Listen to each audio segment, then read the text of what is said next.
নমস্কার বন্ধুরা, আজকে আমি দারুণ আর মজার একটা আলাদা রেসিপি আপনাদের সঙ্গে শেয়ার করব। ডিম পটলের দো পেঁয়াজা। এই সবজিটা ভাতের পাশাপাশি রুটি, লুচি, পুরি দিয়ে খেতেও অনেক ভালো লাগে। তো আমি এটা কিভাবে বানিয়েছি, কি নিয়েছি আগে দেখে নেওয়া যাক। ডিম সিদ্ধ করে ছুলে নেব, পটলগুলোকে কেটে নেব।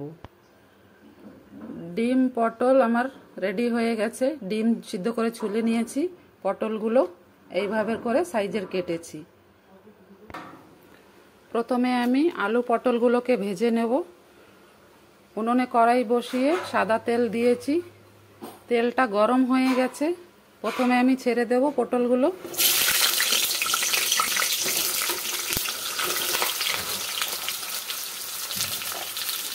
এই পটলের ভিতরে দিয়ে দেব আমি সামান্য পরিমাণ একটু হলুদের গুঁড়ো, আর দিয়ে দেব সামান্য পরিমাণ নুন। এখন আমি পটলটাকে ভেজে নেব।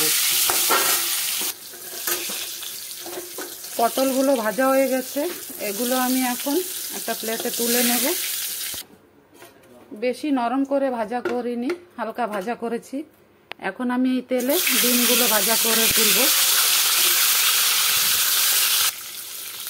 ডিমের ভেতরেও সামান্য পরিমাণ হলুদের গুঁড়ো দিয়ে দেব।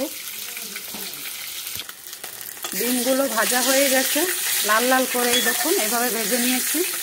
এখন ডিমগুলোকেও তুলে নেব। আমি একটা পেঁয়াজ এরকম চৌকো করে কেটে নিয়েছি।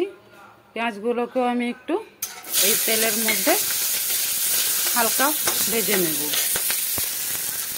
এরকম 1 মিনিট আমি পেঁয়াজটাকে ভাজা করে নিয়ে পেঁয়াজটাও পটল ডিমের পাশাপাশি তুলে নেব। এবারে দিয়ে দেব 1 চামচ জিরে, একটা তেজপাতা, 2টো শুকনো লঙ্কা। জিরেগুলো ভাজা হয়ে গেলে পরে দিয়ে দেব আমি বড় সাইজের একটা পেঁয়াজ এরকম চপ করে রেখেছি। দিয়ে আমি পেঁয়াজটাকে কিছু সময় ভাজা করব। ভাজা হয়ে গেছে, এখন এই পেঁয়াজের ভিতর দিয়ে দেব 2 চামচের মতো রসুন বাটা।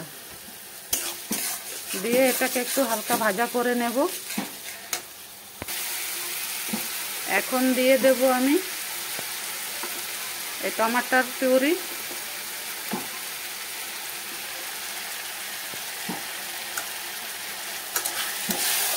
একটা টমাটার আমি পিউরি করে রেখেছিলাম, এই টমাটারের পিউরিটা দিয়ে দিলাম। টমাটার আর পেঁয়াজটা আমার ভাজা হয়ে গেছে। টমাটার ভিতরে বিলকুল জল নেই। এখন এর ভিতরে আমি সামান্য পরিমাণ একটু গরম জল দিয়ে দেব। আর এখন দিয়ে দেব আমি আধা চামচ কাশ্মীরি চিলি পাউডার।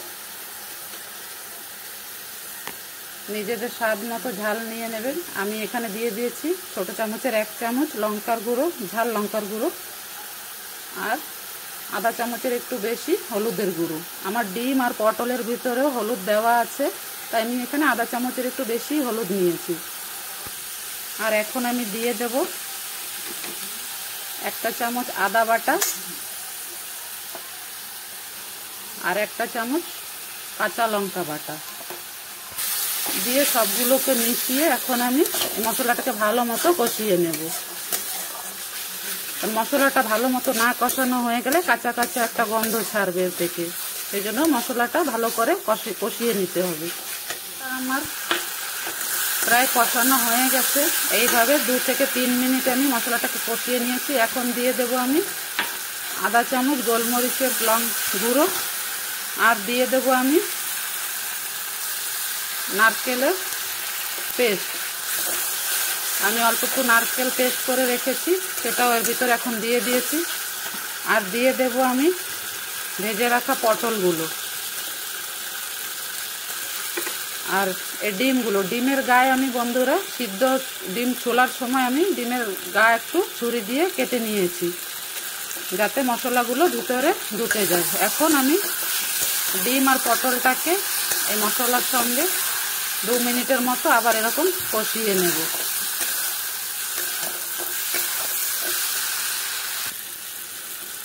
দিয়ে দেব আমি স্বাদ মতো নুন,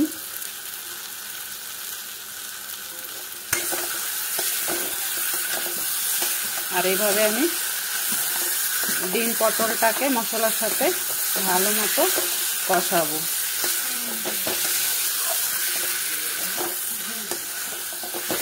এই দেখুন এখন নিচে একটু লেগে লেগে যাচ্ছে, মানে এর ভিতরে আর জল নেই।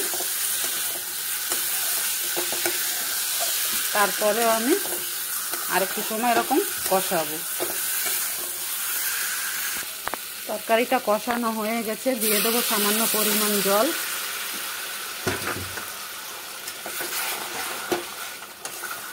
দিয়ে এরকম ভালো মতো নেড়ে চেড়ে নেব। আমি এটা মাখা মাখা বানাবো, তাই আমি ঝোলটাকে অল্পই দিয়েছি। বন্ধুরা, ডিম পটলের দো পেঁয়াজা এটা ঝোল হবে না, এইভাবে মাখা মাখাই হবে এরকম। এখন আমি গ্যাসের ফ্লেমটা লো করে দিয়েছি। লো ফ্লেমে আমি এটাকে 2 থেকে 3 মিনিট আমি এরকম হালকা সিমেই রান্না করব। আর এখন আমি দিয়ে দেব এই ভেজে রাখা পেঁয়াজগুলো। দিয়ে আবার পেঁয়াজগুলোকেও আমি তরকারিটার সঙ্গে মিশিয়ে নেব।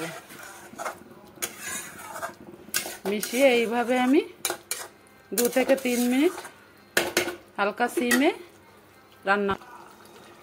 আমি তরকারিটাকে লো ফ্লেমে একটা ঢাকা চাপা দিয়ে 2 মিনিটের মতো রান্না করব। 2 মিনিট পরে আমি ফিরে আসছি।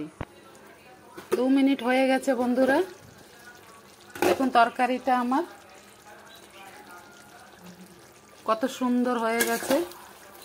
এই যে একদম মাখা মাখা হয়ে গেছে। এখন দিয়ে দেব আমি 1 চামচ বাটার। বাটারটাকে এর মধ্যে মিশিয়ে নেব।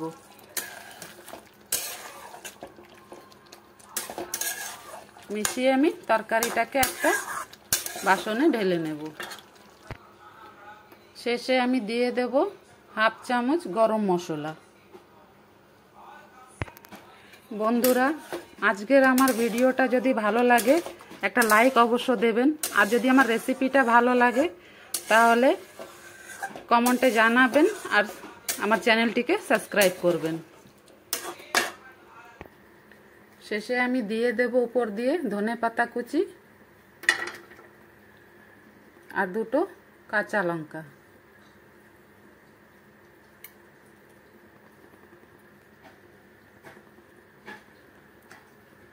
এইভাবে আমার তৈরি হয়ে গেল ডিম পটলের দো পেঁয়াজা।